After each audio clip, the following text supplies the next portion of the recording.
किसी गांव में सलीम नाम का एक शख्स रहता था।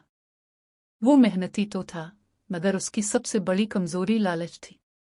वो हमेशा ये सोचता रहता कि कैसे ज्यादा से ज्यादा दौलत जमा की जाए, चाहे इसके लिए किसी का हक ही क्यों ना मानना पड़े। इसके दिल में कभी कनात ना आई। गांव के लोग सादा और ईमानदार थे, मगर सलीम अक्सर उन्हें धोखा देकर नफा कमाता। वो नाप तोल में कमी कर देता, झूठे वादे करता और मिलावटशुदा चीजें बेचता। शुरू में इससे बहुत फायदा हुआ, इसका कारोबार फैलने लगा और उसके पास दौलत की कमी ना रही। सलीम ये सब देखकर और भी लालची हो गया। एक दिन गांव में कहत पड़ गया। लोग मुश्किल में थे, खाने पीने की चीजें कम हो गई थीं। सलीम के पास अनाज का बड़ा जखीरा था, मगर उसने मुनासिब कीमत पर बेचने के बजाय दाम कई गुना बढ़ा दिए।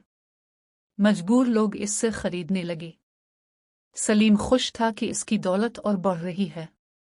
इसी दौरान एक दिन गांव के एक बुजुर्ग ने सलीम को समझाया, बेटा, लालच इंसान को अंधा कर देती है।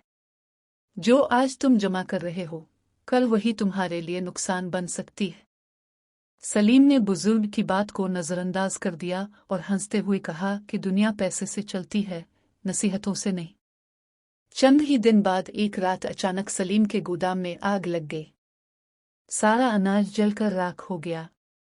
लोगों को जब यह खबर मिली तो किसी ने अफसोस न किया, क्योंकि सब इसके जुल्म से तंग थे।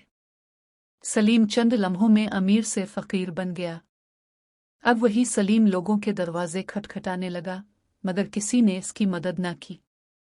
आखिरकार वो बुजुर्ग के पास गया और रोते हुए मुआफी मांगी। बुजुर्ग ने कहा, बेटा, अगर तुमने वक्त पर लालच छोड़ दी होती और लोगों की मदद की होती तो आज तुम अकेले न होते। सलीम को अपनी गलती का एहसास हुआ।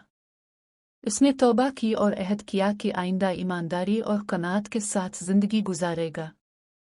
अखलाकी सबक। लालच वाकई एक बुरी बिला है। ये इंसान से इसका सुकून, इज्जत और आखिरकार सब कुछ छीन लेती है। कनात और ईमानदारी ही कामयाब जिंदगी की कुंजी है।